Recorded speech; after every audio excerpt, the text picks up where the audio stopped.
Bagi jemaat yang ingin memberikan persembahan dan perpuluhan, dapat mentransfer ke rekening BCA yang tertera di layar.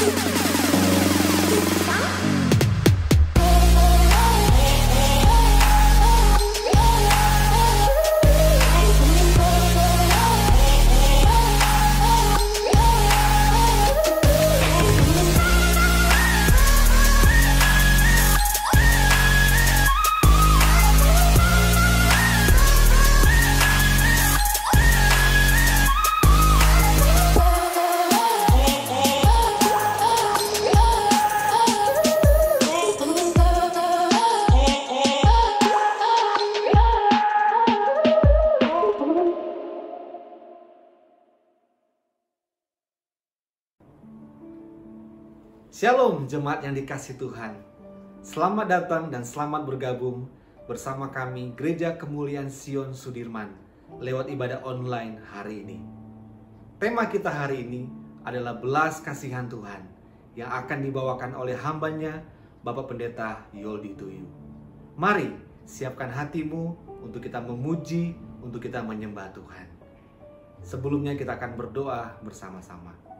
Terima kasih Tuhan Yesus, kami mengucap syukur buat karya-Mu yang luar biasa di dalam kehidupan kami ya Bapa. Kami mengucap syukur Tuhan bahwa hari ini Tuhan kami lagi bisa berkumpul bersama-sama dengan jemaat Tuhan untuk kami datang memuji, menyembah-Mu di dalam ibadah online kami hari ini.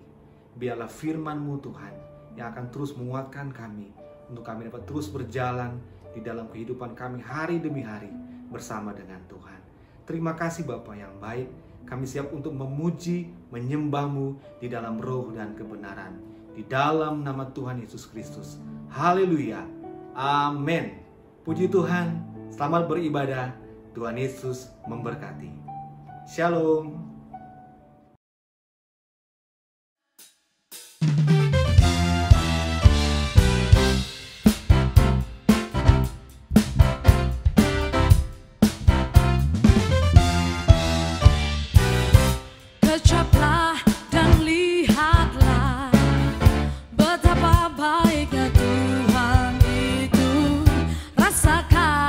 Nikmati kasih setia Tuhan.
Shalom keluargaku yang dikasihi Tuhan. Senang sekali saya bisa menyapa keluarga GKS Sudirman, bahkan semua pemirsa yang menyaksikan ibadah raya GKS Sudirman pada siang hari ini. Dari tempat ini, saya mau sampaikan shalom kepada kita semua. Dan saya terlalu percaya bahwa kita semua ada di dalam pemeliharaan Tuhan yang sempurna. Puji nama Tuhan. Bapak Ibu Saudara yang kekasih, sudah 1 tahun kita bergelut, kita berjuang dengan kondisi pandemi yang melanda hampir seluruh dunia. Bahkan di seluruh dunia mengalami hal yang sama. Di seluruh dunia mengalami apa yang namanya ketakutan, apa yang namanya kekhawatiran, apa yang namanya hal-hal yang menakutkan, semuanya menghampiri kehidupan kita. Ketidakpastian, ketidaknyamanan, semua kita alami. Namun, Bapak Ibu Saudara, bagi kita orang yang percaya, kita tetap percaya bahwa segala sesuatu yang terjadi di dalam kehidupan kita, saya percaya mendatangkan kebaikan bagi setiap kita yang terpanggil sesuai dengan rencananya. Saya nggak heran, di masa-masa ini, banyak daripada kita yang bahkan mengalami Kristus, mengalami perjumpaan secara pribadi dengan Tuhan. Banyak mempelajari kebenaran firman Tuhan, memiliki banyak sekali waktu untuk semakin bergaul karib dengan Tuhan. Puji nama Tuhan, setahun pandemi kita sudah lewati. Bahkan tahun 2021, sekarang kita sudah memasuki di bulan Maret, bulan ketiga di tahun 2021. Dan saya percaya apa yang menjadi tema kita tahun 2021, bahwa segala sesuatu akan indah pada waktunya, akan menjadi bagian kita semua. Segala sesuatu akan indah. Apa yang kita perjuangkan, apa yang kita gumuli, apa yang kita doakan, bahkan pergumulan persoalan yang kita hadapi. Kita percaya di tahun ini bahwa Allah yang bekerja, Allah yang menyertai kita, mendatangkan kebaikan bagi setiap kita, dan kita akan melihat keindahan-keindahan di balik semua kejadian yang kita alami. Puji nama Tuhan, kita percaya, saudara, saya terlebih lagi sungguh sangat percaya bahwa kasih Tuhan bagi setiap kita tanpa batas. Kasih Tuhan adalah kasih yang tidak bersyarat. Bahkan di masa-masa kesulitan, di masa-masa kesusahan semakin besar terjadi, di sana ada belas kasihan Tuhan tercurah semakin besar. Nah, bicara belas kasihan Tuhan, saya terlalu percaya bahwa kita semua telah merasakan belas kasihan Tuhan. Saya terlebih, bahkan kita yang sementara menyaksikan ibadah ini, saya terlalu percaya kita mengalami belas kasihan Tuhan yang luar biasa. Nah, Bapak Ibu Saudara yang kekasih di dalam Tuhan, tema yang akan saya sampaikan di dalam khotbah saya pada saat ini adalah belas kasihan. Kita bicara mengenai belas kasihan. Nah, saya coba mencari arti kata belas kasihan. Saya coba Google, sesungguhnya apa yang dimaksud, apa makna yang terkait dengan kata belas kasihan itu sendiri. Jadi Bapak Ibu Saudara, saya menemukan di dalam pencarian saya mengenai belas kasihan itu tuh adalah belas asih atau kepedulian, atau suatu emosi yang muncul yang begitu kuat karena ada penderitaan bahkan orang lain. Nah, perasaannya lebih kuat daripada sekedar empati, saudara. Lebih kuat daripada sekedar empati. Perasaan ini biasanya memunculkan suatu usaha, suatu action untuk mengurangi penderitaan orang lain. Untuk mengurangi penderitaan orang lain. Nah, saya coba mencari kemudian makna daripada belas kasihan itu sendiri seperti apa. Nah, saya juga mendapatkan, saudara, belas kasihan itu adalah satu bahasan kata-kata yang bahkan dibicarakan di dalam firman Tuhan itu tuh banyak sekali. Ada sekitar 250 kali disebutkan di dalam Alkitab kata belas kasihan. Banyak, saudara. Berarti kalau banyak, berarti ini penting, saudara. Penting untuk kita mengerti, penting untuk kita memahami belas kasihan yang Tuhan inginkan. Nah, belas kasihan seringkali diterjemahkan ke dalam bahasa Indonesia menjadi belas kasih, atau kasih setia, atau rahmat, atau juga kemurahan hati.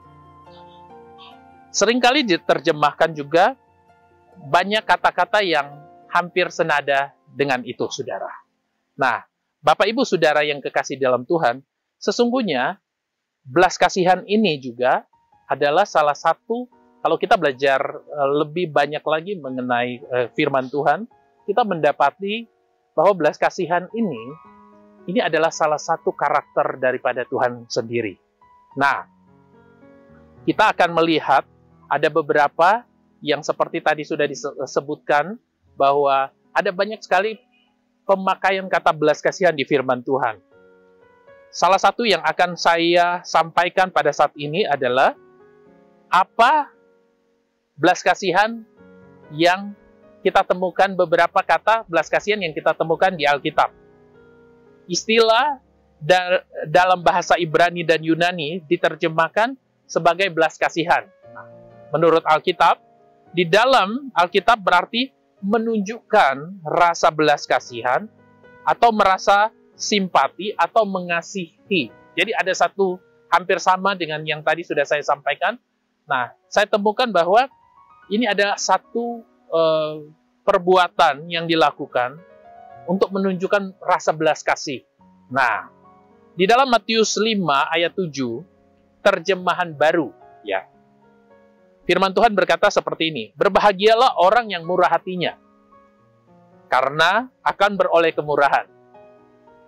Kalau kita baca terjemahan di dalam King James Version, nah ini agak lebih lengkap. Dan kita akan menemukan kata-kata seperti ini.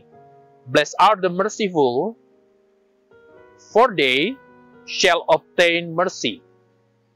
Nah, dapat diterjemahkan, berbahagialah atau diberkatilah orang-orang yang berbelas kasihan, karena mereka akan diberi belas kasihan.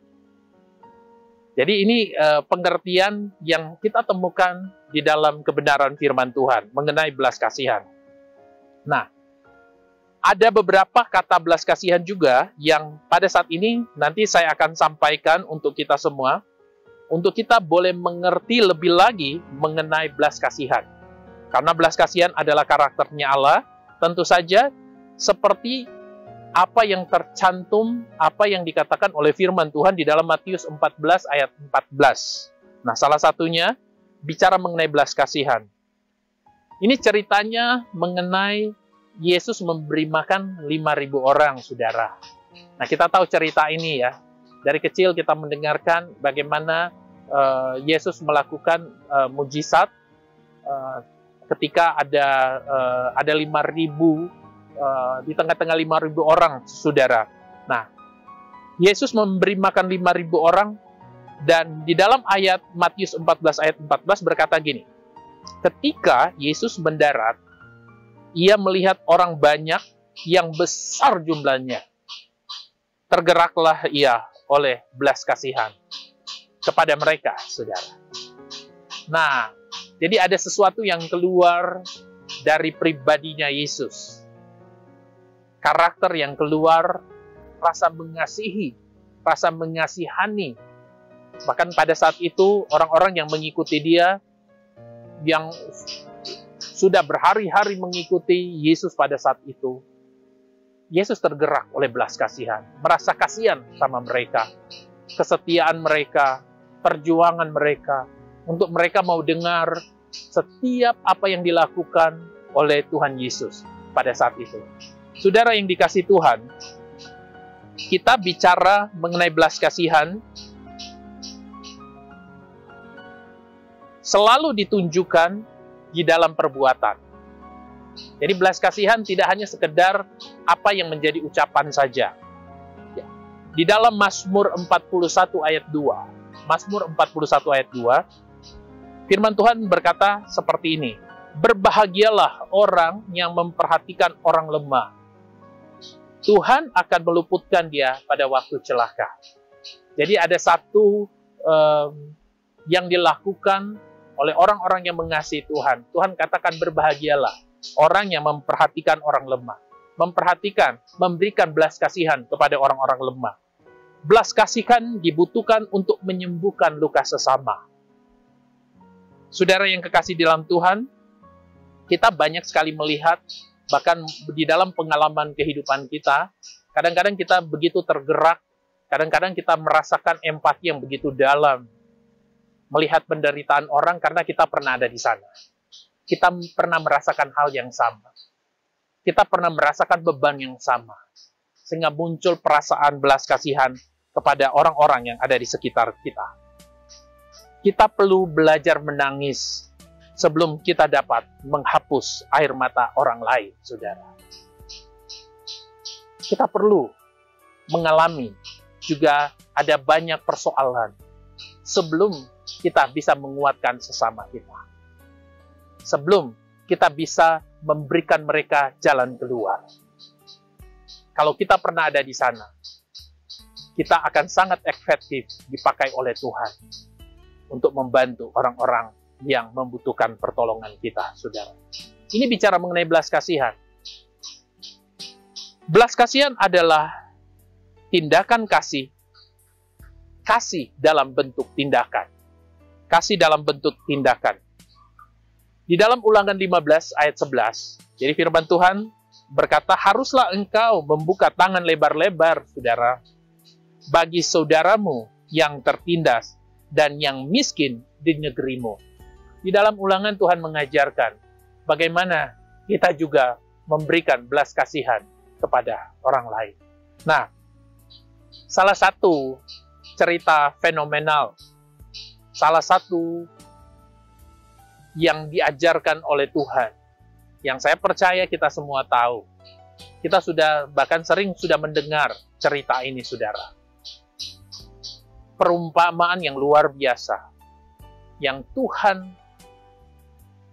ajarkan kepada murid-muridnya adalah mengenai siapakah sesama manusia itu. Orang Samaria yang baik hati, saudara. Nah, saya ingin kita membaca nats ini, saudara, karena ini ada banyak sekali hal yang perlu dan terus-menerus kita harus belajar dan teladani dalam cerita ini. Dan saya percaya ini yang Tuhan inginkan. Untuk juga hari ini kita kembali diingatkan mengenai orang Samaria yang baik hati.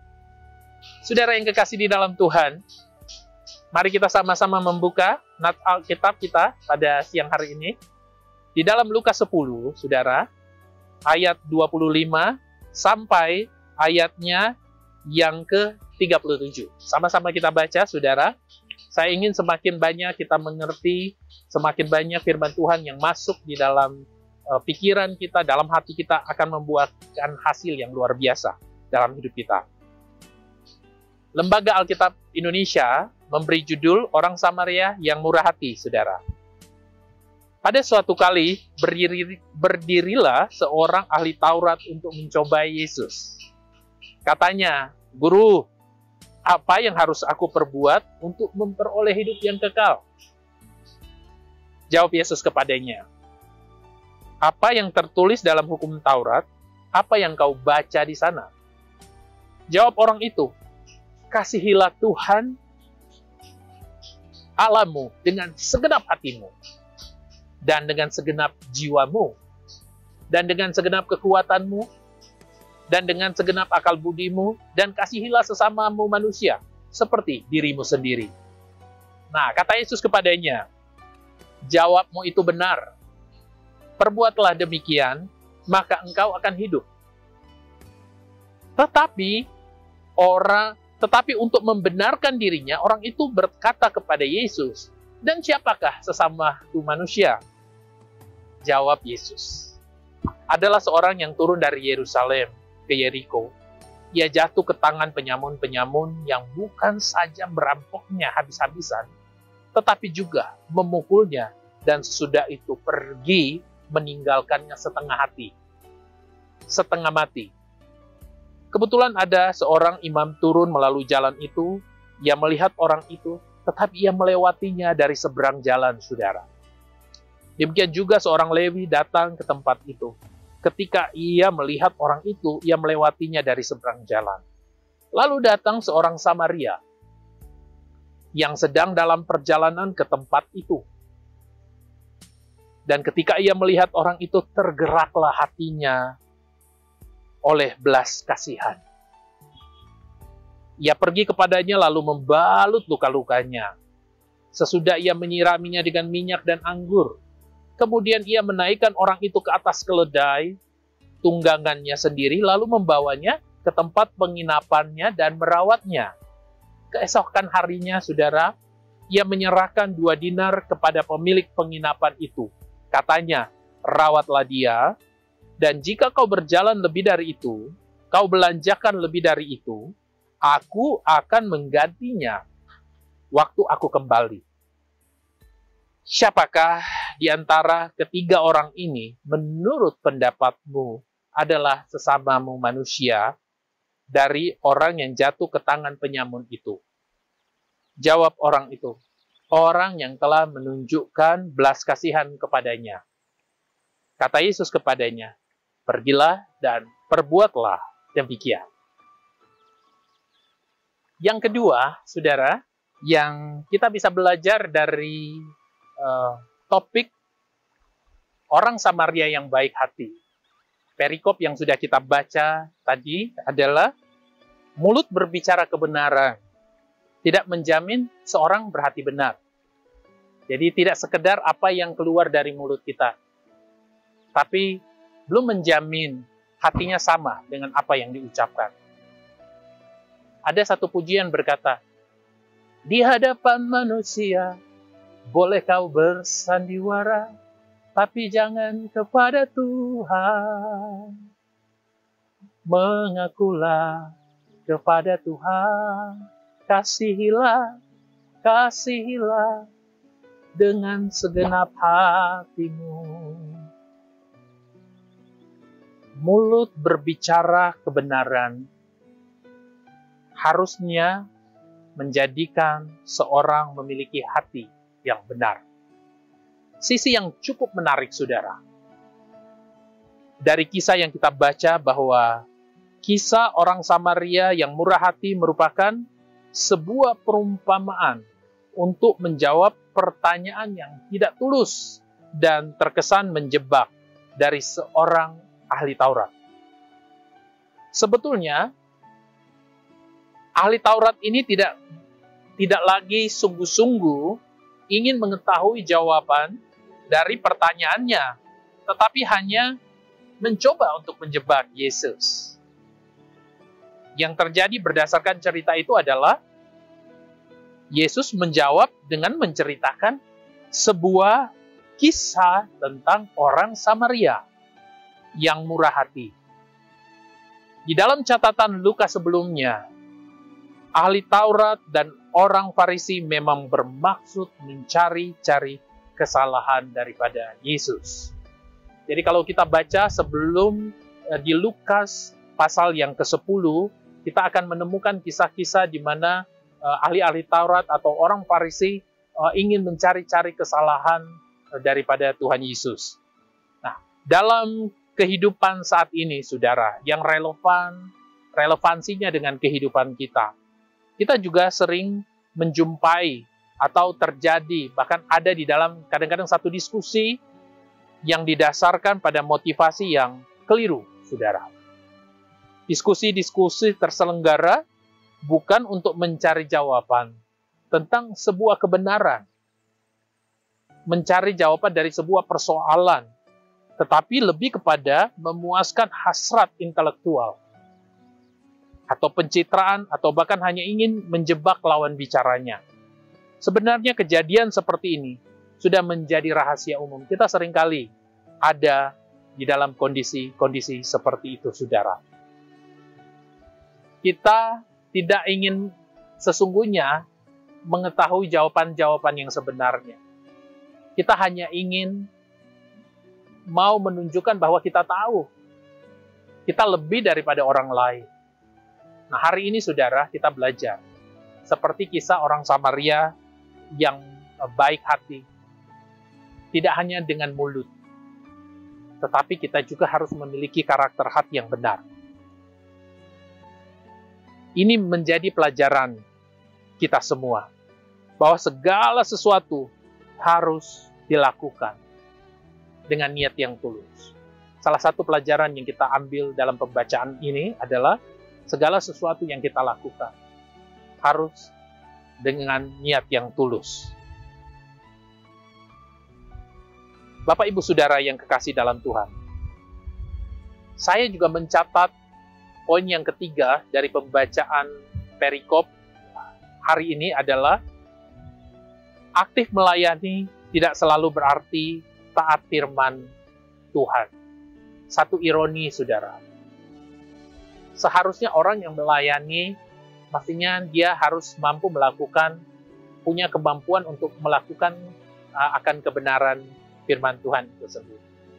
Tetapi seperti apa yang kita lihat, perumpamaan yang Tuhan Yesus sampaikan mengenai orang Samaria yang baik hati, mengenai ahli Taurat yang bertanya kepada Yesus, mungkin dia terkejut dengan jawaban yang diberikan Yesus pada saat itu.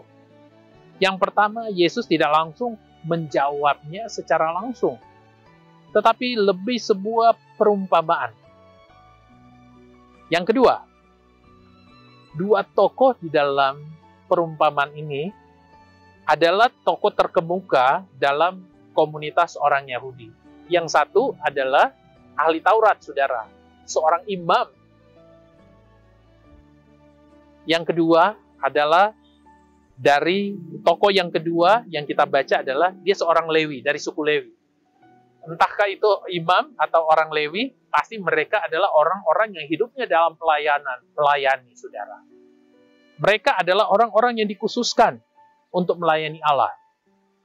Mereka paham betul tentang hukum-hukum Allah, dan mereka selalu memperkatakan kebenaran itu di depan umat Allah. Namun apa yang terjadi? Berdasarkan cerita itu, saudara, seorang imam, seorang dari suku Lewi, yang mestinya dia yang lebih dulu menolong, saudara.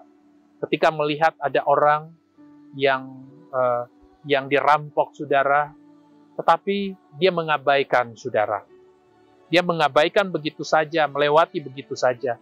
Tidak ada pertolongan yang mereka berikan sebagai implementasi dari kasih sesungguhnya, yang sesungguhnya mereka juga pahami dan mengerti.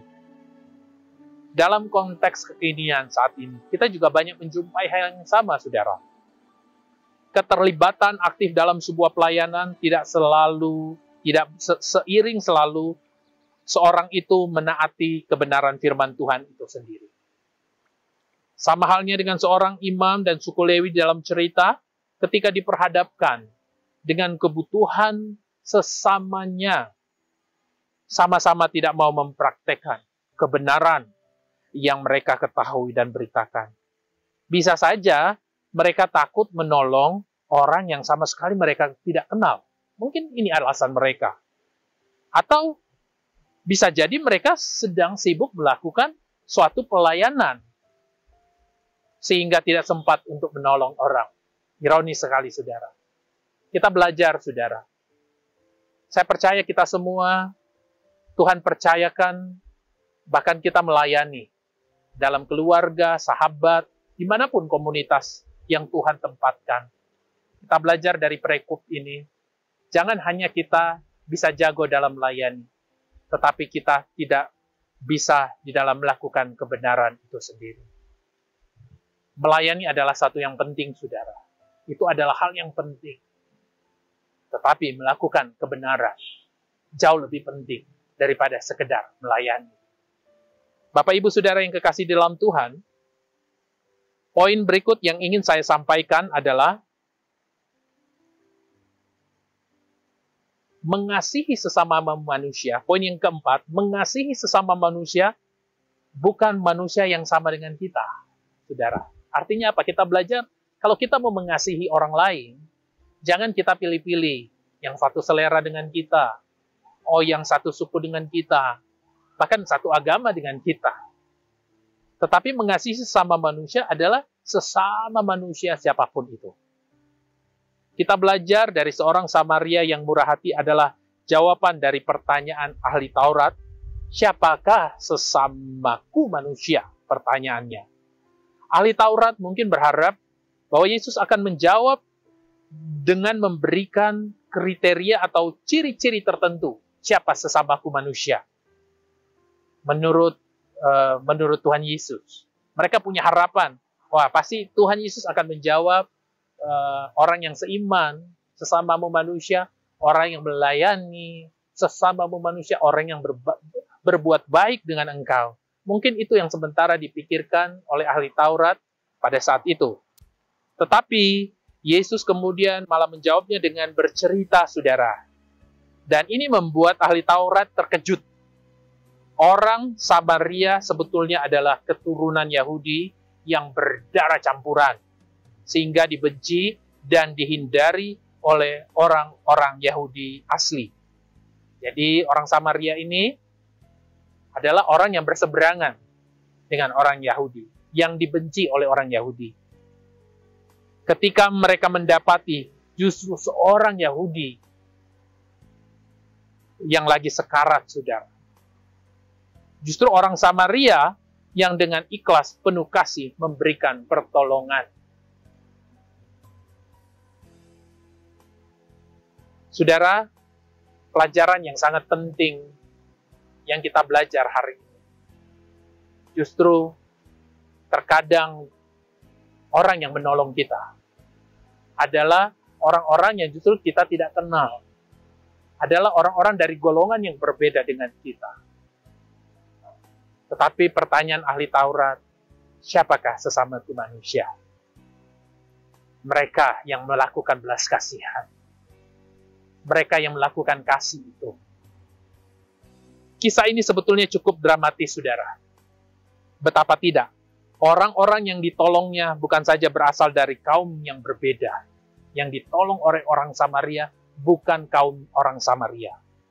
Tetapi dari kelompok yang selama ini menghina mereka. Membenci, mengasingkan kaumnya. Sebagai seorang Kristen, di mana kasih sebagai perintah yang wajib kita lakukan.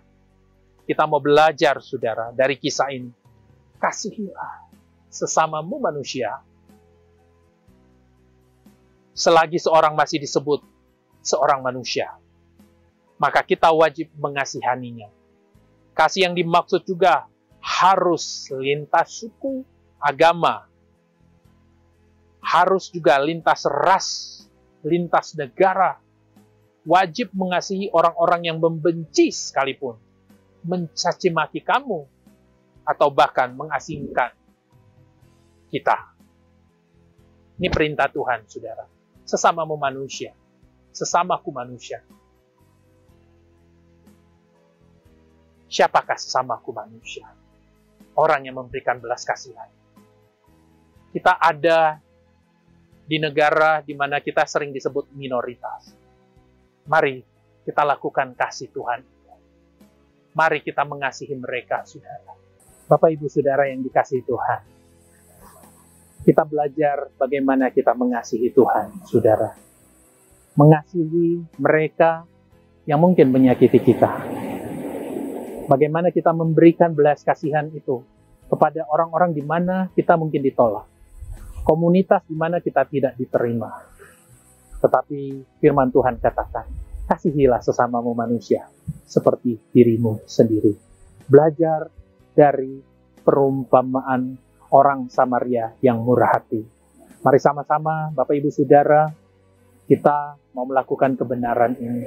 Untuk mengasihi orang, kita tidak pilih-pilih orang, siapa yang mau kita kasihi, mereka yang menyenangkan hatiku. Tetapi kita mau melakukannya karena kita mengasihi Tuhan. Lakukan segala sesuatu seperti untuk Tuhan.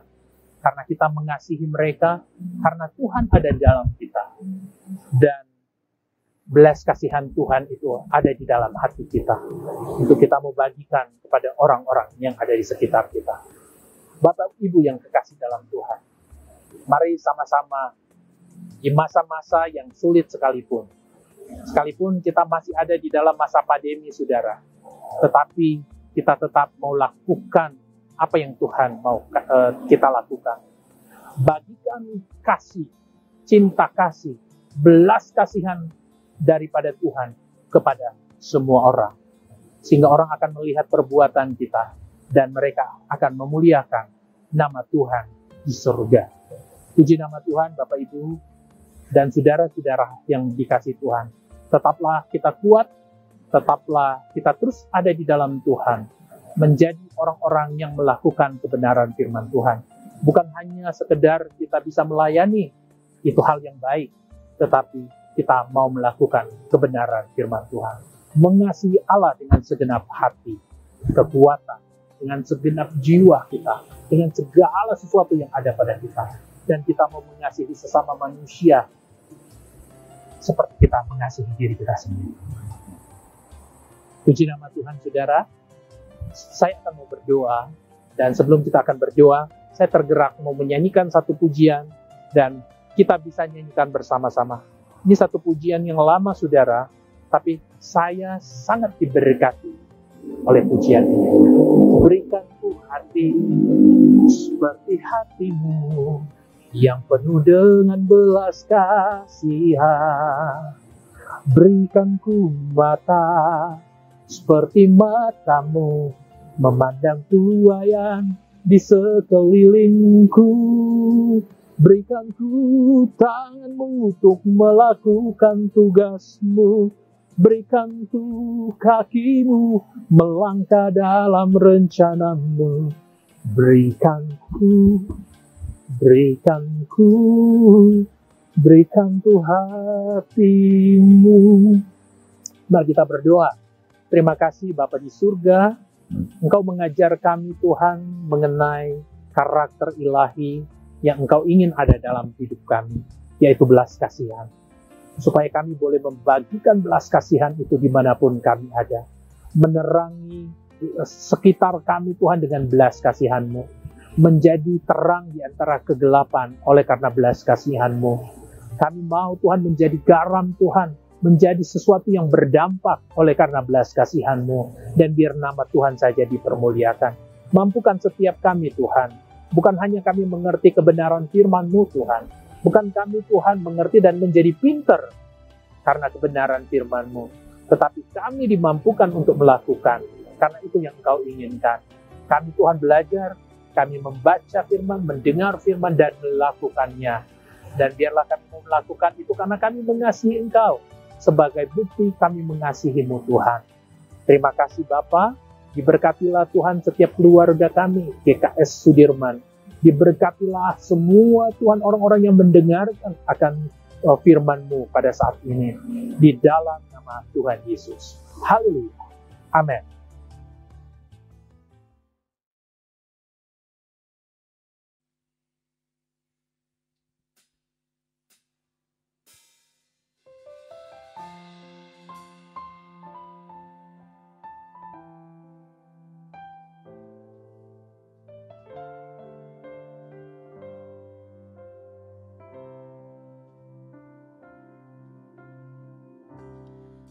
Kasih setiamu yang ku rasakan lebih tinggi dari langit biru. Kebaikanmu yang telah kau nyatakan lebih dalam dari lautan. Berkat-Mu yang telah ku terima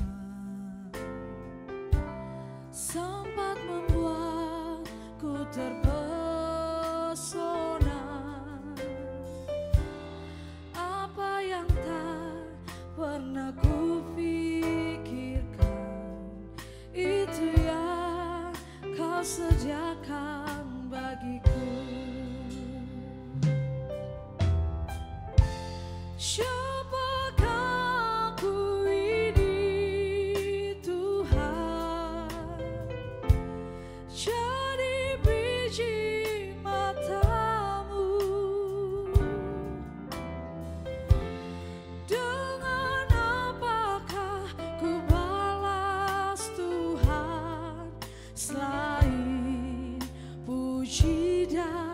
persembahkan.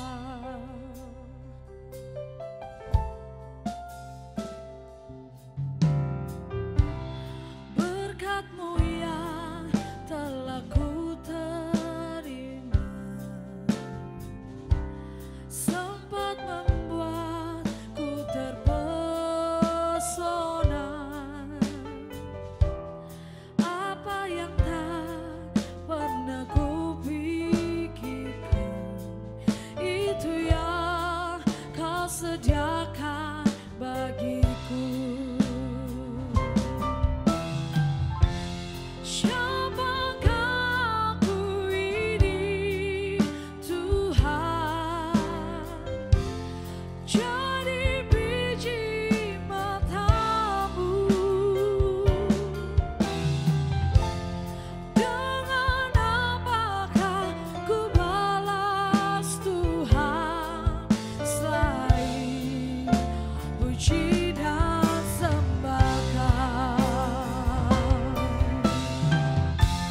Siapakah aku ini, Tuhan? Jadi biji mata-Mu.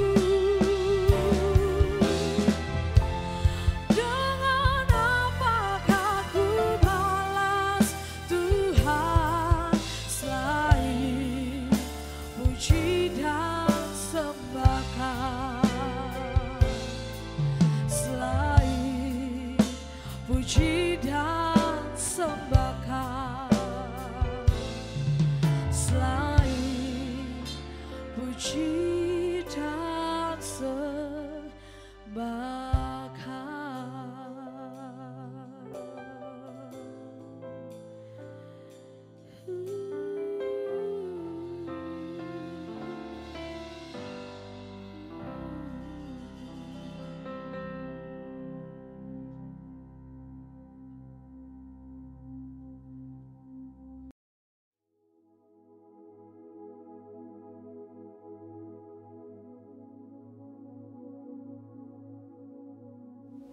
Shalom Bapak Ibu Saudara sekalian, senang sekali kita bertemu kembali kali ini dengan topik COVID-19 dan Daniel Fast.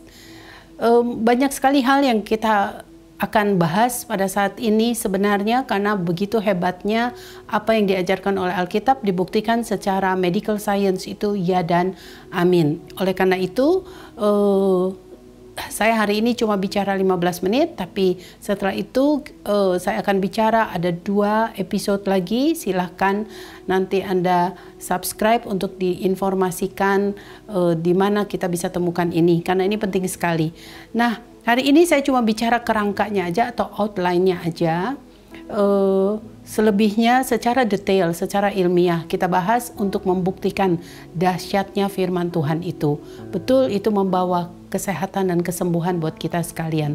Nah, hari ini kita mau kenapa bicara Daniel Fast? Itu terbukti itu dituliskan di dalam Alkitab di Daniel 1 ayat 12. Saudara bisa baca sendiri betapa Daniel mengambil puasa. Di situ dikatakan bahwa dia hanya meminta makan vegetables atau bahasa Inggrisnya, bahasa lainnya, terjemahan lainnya, bahasa aslinya itu pulse ya, P-U-L-S-E untuk dimakan dan air untuk diminum. Jadi dia menolak makanan raja, sedap-sedapan gitu ya, dan dia hanya minta air putih dan bahasa Indonesia saudara sayur, tapi saudara sebenarnya itu pulse, berarti menyangkut biji-bijian, ada kacang hijau, kacang merah, begitu ya, ada lentil, begitu kalau di Alkitab kacang merah besar, kacang merah kecil, beans kita kenal begitu ya, buncis, kacang panjang dan seterusnya.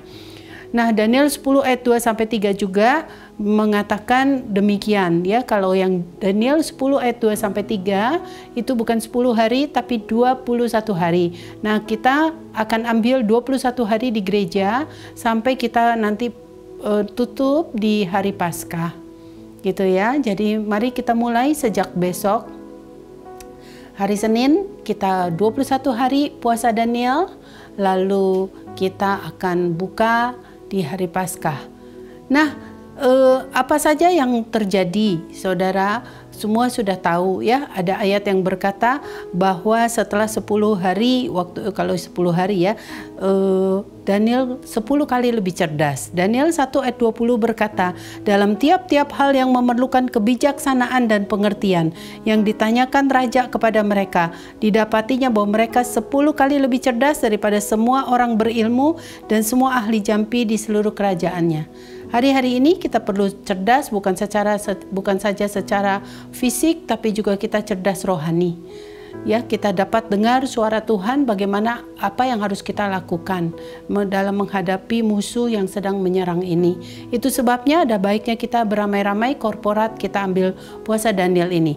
Ternyata ada benefit atau efek samping yang menguntungkan yang untuk tubuh kita. Selain spiritual, tapi juga secara fisik dan secara emosi. Kalau kita mengambil puasa Daniel ini, kita akan lihat ini, abstinence of food can cure many diseases. Bahwa kita absen dari beberapa jenis makanan, itu bisa menyembuhkan penyakit. Bapak ilmu kedokteran, Father of Medicine, Hippocrates berkata demikian. Dan kita akan lihat nanti sepanjang menit ini betapa dunia kedokteran membuktikan apa yang Alkitab itu ajarkan. Kita akan lihat, mungkin saudara pernah dengar ketika seseorang kebakaran tubuhnya ada peraturan ya, ada perintah stop, drop, and roll. Jadi artinya stop, diam ya, jangan kalau udah kebakaran lari terus, ya tambah kebakar. Lalu drop, jatuhkan diri gitu ya, dan berguling gitu. Nah sama di dalam prinsip kesehatan tubuh kita, ketika tubuh kita kebakaran, coba kita stop, jangan makan terus. Itu sebabnya kita tahu kan kalau orang sakit, pasien sakit, nggak pengen makan, betul ya, pengennya tidur, bicara stop. Istirahat, bicara juga nggak pengen makan, bicara drop, tak jatuhkan garpumu, kira-kira gitu ya, jangan makan terus ya, dan bicara roll, itu bicara exercise sebenarnya. Nah kita akan bicara yang di drop dulu, kita nggak bicara tidur, atau kita pernah bicara dulu tentang hebatnya tidur itu menyembuhkan. Kita bicara sekarang jatuhkan garpu kita, sendok garpu kita, bicara drop ya. Nah saudara, Benjamin Franklin berkata juga sama, to lengthen your life, to lengthen thy life, kata Benjamin Franklin, lessen thy meal. Jadi mau panjangin hidup kita, umur kita lebih panjang, nggak cepat meninggal sebelum waktunya, lessen thy meal. Makin kurang makan, makin panjang umur, makin kebanyakan makan sehingga perut kita menjadi lebar. Saudara, makin pendek umur kita, karena ada juga di dunia kedokteran kita belajar your waistline is your lifeline. Lingkar pinggangmu adalah garis hidupmu. Jadi hari ini waktunya tepat sekali untuk kita sehat, saudara, karena kita belajar kemarin betapa kalau kita banyak makan kita menjadi diabetes, terutama sugar. Dan kita tahu ketika kita diabetes, mortalitas, angka kematian oleh karena si corona ini menjadi meningkat dahsyat gitu ya. Lalu sama dengan saudara-saudaranya yang lain, 3-in-1 saya sebut kemarin, penyakit jantung, darah tinggi, dan seterusnya, dan termasuk yang mendasarinya adalah kegemukan. Saudara, di teknologi juga kita belajar ketika komputer kita ada masalah, saudara, juga kita lakukan reboot gitu ya, REBOOT. Artinya diberhentiin dulu sebentar, handphone kita juga demikian, di turn off gitu. Nanti setelah dinyalain lagi, di turn on lagi, dia bisa bekerja lagi. Ya, signalnya kembali bekerja di sirkuit yang benar begitu. Jadi hari ini betul sebenarnya fasting itu menyembuhkan, puasa itu menyembuhkan. Kalau sekarang Daniel fasting, saudara mau makan kapan aja boleh, tapi nggak sembarang. Hanya buah, sayur, air putih, dan tadi biji-bijian, pulse, gitu ya. Jadi nanti kita bahas prakteknya secara detailnya bagaimana. Jadi yang delicacies, yang nikmat, yang sedap-sedapan kata Alkitab itu enggak. begitu. Nanti kita juga jadi gagal. Gitu. Dan selain memang itu yang membahayakan kita, ya, lemak yang tinggi, yang sedap itu pasti lemak tinggi, pasti garam tinggi, pasti manis, gitu. Nah, kita banyak yang sudah sebenarnya sudah menjadi addiction, sudah menjadi ketagihan. Ya, kalau saudara udah makan nggak bisa asin, nggak bisa banyak, nggak bisa manis, nggak bisa, mau lagi, namanya kita sudah addiction. Kita sudah terikat, begitu ya, sama aja seperti terikat obat. Puasa membawa kita lebih dekat kepada Tuhan. Kita semua tahu, saya nggak mau bahas ini terlalu detail, saya di bidang saya ya, nanti saya bahas agak detail. Kita tahu puasa membuat kita lebih sensitif terhadap suara Tuhan, pasti. Jadi kalau kita ada pergumulan, kita puasalah. Pasti kita dengar suara Tuhan yang nggak keras itu, tapi terasa sekali oleh kita. Puasa juga membuat kita break dari bad habits kita, atau tadi yang saya sudah sebut-sebut addiction. Ya, jadi orang yang edik nih, saudara, bukan saja kepada morfin, rokok dan kopi dan rokok, obat dan sebagainya, obat, drugs, tapi juga kepada makanan, itu spiritual sebenarnya. Puasa juga membuat saudara kita mengekspresikan kelemahan kita kepada Tuhan dan kita bisa menyatakan bahwa kita perlu Tuhan.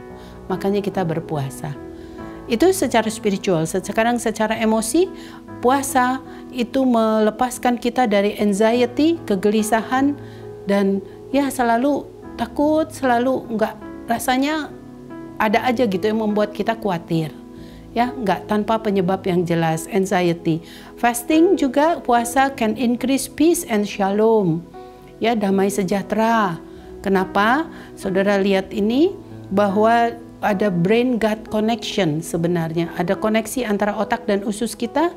Nah, ternyata usus kita itu memproduksi 90% hormon damai sejahtera atau hormon happy. Atau disebut juga don't worry hormone. Lucu ya, namanya serotonin.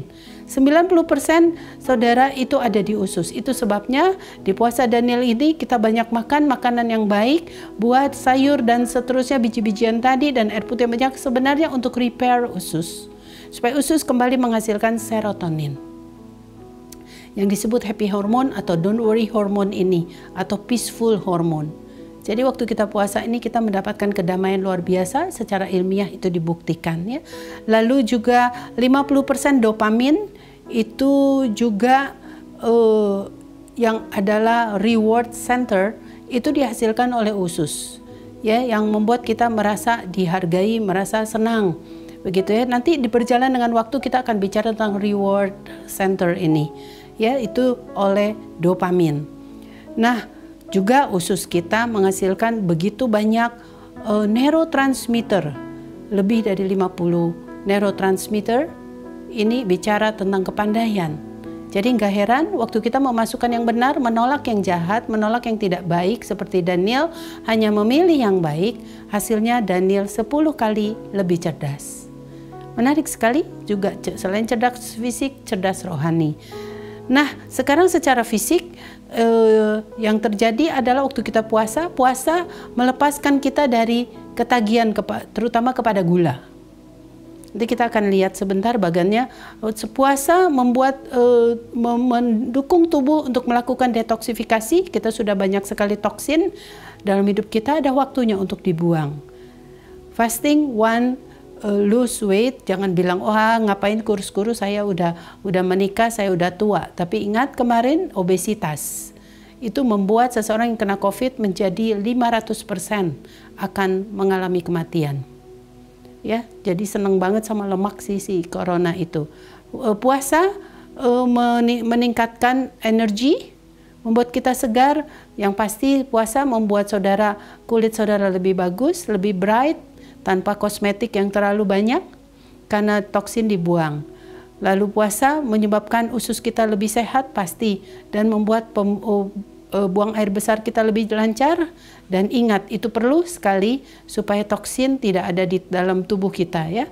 Lalu puasa juga secara fisik mendukung untuk supaya mengurangi reaksi inflamasi yang adalah akar dari segala penyakit.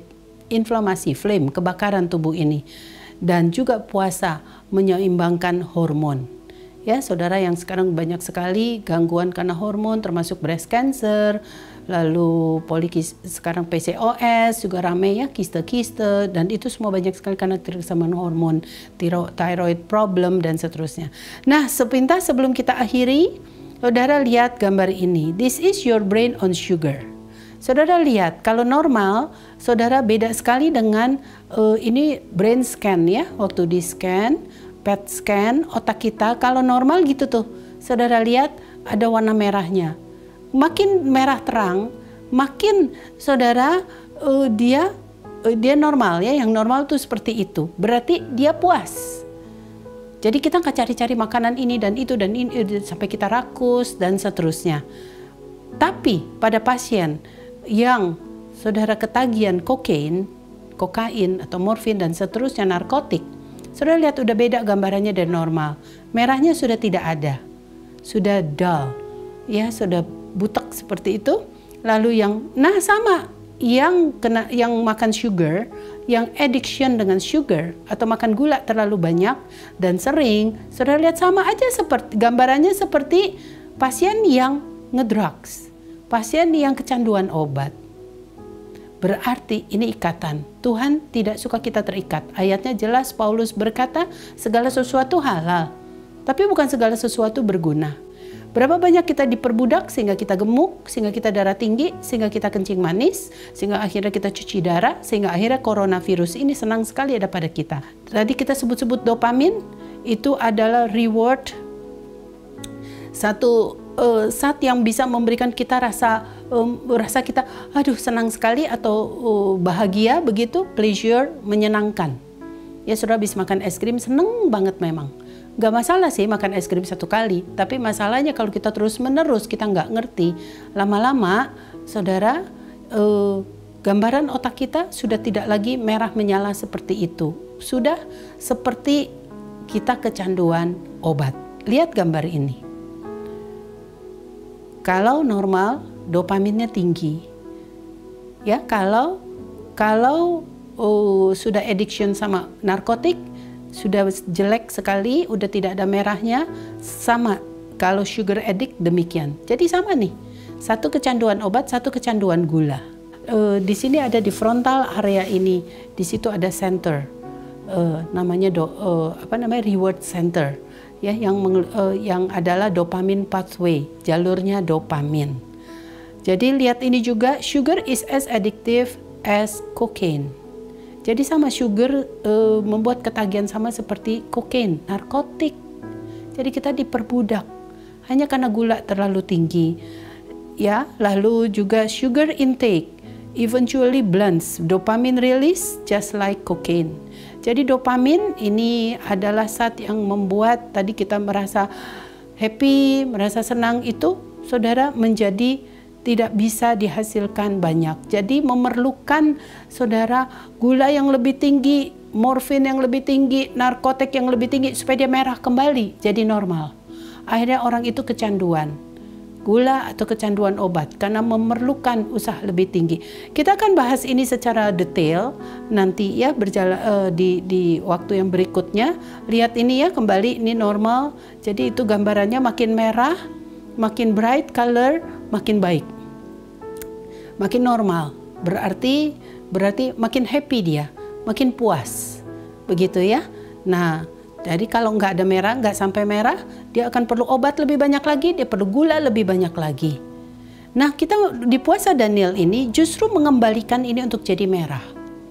Karena ternyata nanti kita akan lihat di sesi berikutnya bahwa makan sayur yang banyak seperti Daniel, saudara, benar-benar justru membuat saudara menjadi gambaran PET scan-nya seperti ini lagi. Karena menimbulkan rasa puas. Oke, kita akan ketemu nanti dengan berbagai resep yang saya akan tayangkan jadi masih ada 2 sesi lagi ya, masih ada 2 episode lagi. Sampai akhirnya medical science di bagian nutrition ini meneliti saudara betapa puasa Daniel itu ternyata scientific. Lihat ini judulnya, Effect of 21 hari Daniel Fast 21 day Daniel Fast on metabolic and cardiovascular disease risk factors in men and women. Saudara tahu hasilnya luar biasa bagus. Saudara tahu bahwa penyakit yang paling sekarang disenangi oleh si corona adalah penyakit metabolik. Penyakit metabolik tahu ya, kencing manis, darah tinggi, jantung, lemak yang tinggi, obes. Ya, dan akibatnya ke kardiovaskuler. Ternyata itu menimbulkan luar biasa efek atau benefit yang luar biasa. Ini banyak penelitian-penelitian lain yang saudara kalau googling cari deh 21 hari Daniel Fast. Banyak sekali yang membicarakan itu secara ilmiah. Hebat sekali. Jadi kita anak Tuhan, kita mau lakukan ini ya. Ini juga 21 hari Daniel Fast improve selected biomarkers of antioxidant. Antioksidan nih yang bisa saudara menolong kita saat ini untuk immune system. Status and oxidative stress in men and women. Jadi juga untuk mengurangi reaksi oksidasi dan inflamasi. Ini dua akar penyebab yang membuat kita kolaps ya. Kena penyakit apa aja, mau kanker, mau jantung, mau darah tinggi, dan sekarang corona. Nah, ini nutrition facts. Kalau saudara tahu suka beli produk, ada nutrition fact-nya di belakang. Nah, organisasi ini juga membuktikan apa yang Alkitab ajarkan benar. Gambar ini menarik sekali. Daniel menolak apa yang diberikan oleh Raja Daniel dan ketiga temannya, dan hasilnya dia luar biasa. Look healthier, lebih sehat, better nourished, tampak lebih bergizi, dan 10 kali lebih cerdas. Sekali lagi Hippocrates berkata, abstinence of food, absen atau tidak mengurangi makanan kita atau meniadakan makanan-makanan kita, saudara, yang berbahaya tentunya, can cure, dapat mengobati many diseases. Ayo kita semangat berpuasa. Terima kasih, sampai kita ketemu di episode yang berikutnya. Tuhan memberkati. Bapak Ibu yang terkasih, sebelum kita menutup ibadah kita, mari kita satukan hati kita masuk dalam doa syafaat. Mari kita berdoa. Bapa, kami mengucap syukur siang hari ini Tuhan. Terima kasih buat kehadiran-Mu di tengah-tengah ibadah kami pada siang hari ini. Dari awal, pertengahan hingga akhirnya Bapa. Engkau yang bersama-sama dengan kami, Engkau yang menyertai ibadah kami, Tuhan Yesus. Kami boleh merasakan hadirat Tuhan, kehadiran Tuhan bersama-sama dengan kami pada siang hari ini. Terima kasih buat hamba-Mu, Pendeta Yoldi Tuju Tuhan, yang sudah Engkau urapi pada siang hari ini Bapa, yang menyampaikan firman Tuhan pada siang hari ini. Terima kasih Bapa, firman inilah yang selalu menjadi kekuatan buat kami. Kemanapun kami pergi dan melangkah, kami tetap terus berpedoman kepada firman Tuhan, sehingga kami tidak perlu takut, tidak perlu khawatir, karena ada kekuatan yang baru yang selalu Tuhan berikan melalui firman Tuhan. Engkau terus memberkati Bapak Gembala Yoldi Tuju Tuhan dalam setiap kehidupannya, keluarganya ya Bapak. Kemanapun dia melangkah, Tuhan yang akan tuntun dan sertai Bapak. Dan banyak tanda-tanda ajaib serta mujizat-mujizat Tuhan akan Tuhan nyatakan dalam kehidupannya.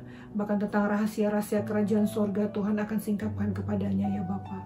Urapi hamba-Mu Tuhan, dan berkati setiap pelayanannya ya Bapak. Dan kami juga berdoa kepada Bapak Gembala Senior kami, Bapak Pendeta Bunadi Subrata bersama dengan Ibu Elizabeth ya Tuhan, bersama dengan keluarga besarnya ya Bapak.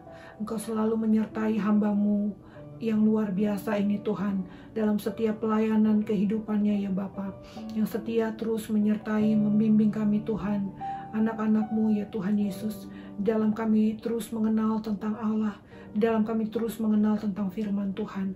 Berkati hamba-Mu ya Tuhan Yesus. Engkau akan terus memakai hamba-Mu lebih dahsyat lagi Tuhan, lebih luar biasa lagi Bapa. Begitu juga dengan gembala kami Bapa, Gembala Ibu Seliana Sorongan Tuhan. Engkau selalu memberkati Ibu Gembala kami ya Bapa, di dalam kehidupannya ya Tuhan, di dalam keluarganya juga Bapa. Engkau yang selalu menyertainya Tuhan, dan selalu memberikan hamba-Mu kekuatan, urapan yang baru, rahasia-rahasia kerajaan sorga yang baru Tuhan. Engkau akan selalu menuntunnya ke air yang tenang, serta membaringkannya di rumput yang berwarna hijau Tuhan, serta Engkau selalu menyegarkan jiwanya ya Bapa. Terima kasih buat gembala-gembala kami yang luar biasa ini Tuhan. Kami selalu mereka akan selalu menjadi teladan dalam kehidupan kami para jemaat-Mu ya Tuhan Yesus. Bapa, kami juga berdoa kepada umat-umat Tuhan ya Tuhan Yesus. Engkau memberkati umat-umat-Mu dimanapun kami berada saat ini ya Bapa. Di dalam keluarga kami masing-masing, di dalam kehidupan kami, di dalam sekolah kami, di dalam pekerjaan kami Tuhan. Engkau Allah yang selalu campur tangan dalam setiap kehidupan kami, pekerjaan kami, sekolah kami juga Tuhan. Bahkan saat ini Bapa, kami yang putus sekolah ataupun kami yang putus dalam pekerjaan Tuhan, ataupun kami yang sedang sakit ya Tuhan Yesus. Bapa, Engkau adalah sumber kekuatan buat kami. Engkau adalah jalan keluar buat kami Tuhan. Karena kami akan terus berharap dan berdoa kepada Tuhan. Karena Engkau adalah Allah yang memberikan jalan keluar dalam setiap pergumulan kami ya Tuhan Yesus. Terima kasih Bapa, terima kasih Roh Kudus. Kami mengucap syukur siang hari ini Bapa. Dan kami juga selalu berdoa Tuhan buat gereja-Mu, Gereja Kemuliaan Sion. Tuhan yang akan memberkati gereja ini Tuhan. Kami percaya bahwa gereja ini berdiri sampai saat ini semua karena ada campur tangan Tuhan. Karena Tuhan adalah pondasi dalam gereja kami. Dan kami anak-anak Tuhan yang selalu setia melayani Tuhan. Di dalam kehidupan kami, di dalam gereja kami, bahkan di dalam pelayanan kami Tuhan. Terima kasih Bapak, terima kasih Roh Kudus. Kami juga berdoa buat bangsa dan negara kami, bangsa Indonesia. Shalom bangsa Indonesia, shalom bangsa Indonesia. Tuhan, dimuliakanlah Engkau Bapa untuk bangsa kami, bangsa Indonesia. Seperti Engkau memberkati bangsa Yerusalem dan Israel ya Tuhan. Engkau juga akan memberkati bangsa kami, bangsa Indonesia Tuhan.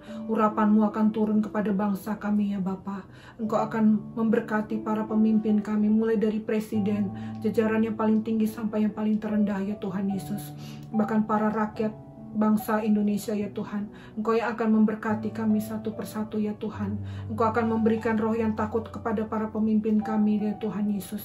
Roh yang takut akan Tuhan, kebijaksanaan, hikmat, pengetahuan juga yang terbaik yang datangnya daripada Tuhan. Terima kasih banyak Bapa di surga. Terima kasih Engkau akan mengurapi bangsa Indonesia seperti Engkau memberkati Abraham, Isa dan Yakub ya Tuhan. Terima kasih Bapa di surga. Kami mengucap syukur siang hari ini Tuhan.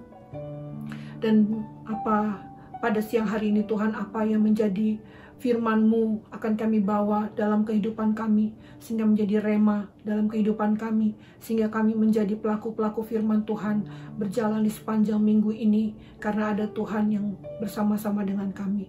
Terima kasih Bapa, kami selalu berdiri di belakang-Mu Bapa, di belakang bahu-Mu Tuhan. Apa yang Tuhan lihat itu yang kami lihat, dan apa yang Tuhan dengar itu yang kami dengar. Apa yang Tuhan, setiap langkah Tuhan, kami selalu mengikutinya di belakang-Mu ya Bapa. Sembunyikan kami di belakang salib-Mu ya Tuhan, karena kami adalah anak-anak yang selalu setia kepada Tuhan. Terima kasih Bapa, terima kasih Roh Kudus. Ini doa syukur kami kepadamu Bapa. Kami serahkan hanya kepadamu Tuhan Yesus, Allah kami, Allah yang hidup. Kami sudah berdoa dan kami selalu bersyukur kepada Tuhan. Di dalam nama anak-Mu Yesus Kristus. Haleluya, haleluya. Amin. Bersama dengan keluarga di rumah, mari kita berdiri, kita siapkan hati untuk kita menerima berkat. Tuhan memberkati engkau dan melindungi engkau. Tuhan menyinari engkau dengan wajah-Nya dan memberi engkau kasih karunia. Tuhan menghadapkan wajah-Nya kepadamu dan memberi engkau damai sejahtera.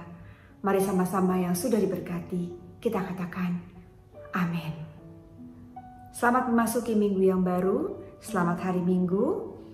Kita terus bergandengan tangan bersama dengan keluarga-keluarga dan semua jemaat GKS Sudirman dan semua yang sedang menyaksikan ibadah online siang ini. Mari terus jadikan kebenaran firman Tuhan menjadi kekuatan buat kita semuanya, menjadi dasar kehidupan buat kita semuanya. Dan Roh Kudus yang akan terus memimpin kita memasuki hari-hari di mana kita sedang mempersiapkan masa Paskah. 21 hari kita mau doa puasa Daniel menjadi kekuatan buat kita. Dan kita tahu puasa ini kita persembahkan untuk rasa syukur kita kepada Tuhan, karena Dia sungguh baik dan Dia yang akan terus menyertai kita sepanjang kehidupan kita bersama dengan keluarga-keluarga. Dan kita terus mendoakan bangsa Indonesia, pemulihan, kesembuhan, kebangkitan, dan buat kita semuanya berdoa untuk bangsa-bangsa di seluruh dunia. Nama Tuhan ditinggikan, banyak orang berjumpa secara pribadi dengan Tuhan Yesus. Shalom.